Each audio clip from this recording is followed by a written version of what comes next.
मंत्री उदय सामंत ने अंतरावली सराटी में मराठा आंदोलनकारी मनोज जरांगे से मुलाकात की। हैदराबाद गजेट के अनुसार कुणबी प्रमाण पत्र जारी न किए जाने से जरांगे नाराज बताए जा रहे हैं और उन्होंने जून महीने से फिर से अनशन करने की घोषणा की है। इसी पृष्ठभूमि में 29 अप्रैल को मंत्री उदय सामंत ने अंतरावली सराटी पहुंचकर जरांगे से मुलाकात की, जहां मराठा आरक्षण और कुणबी प्रमाण पत्र वितरण के मुद्दे पर दोनों के बीच विस्तार चर्चा हुई।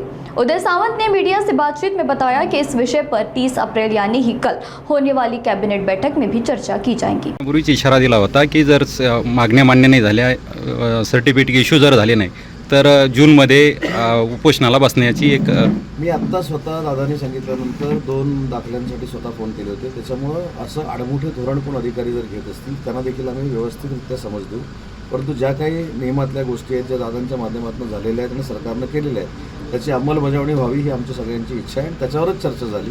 त्याच्यामुळे दुसरी कुठचीही राजकीय चर्चा नाही। कुणीतरी टाकलं की अजून काही राजकीय चर्चा करण्यासाठी मी आलो। मी अनेक वेळा या भागात आल्यानंतर त्यांना न सांगता त्यांची अपॉइंटमेंट न घेता माझे त्यांचे घनिष्ठ संबंध असल्याने येऊन जातो आणि त्याच गप्पा मारल्या आणि त्याच्यामध्ये चर्चा देखील झाली उपसमितीमध्ये काय काय करायचं।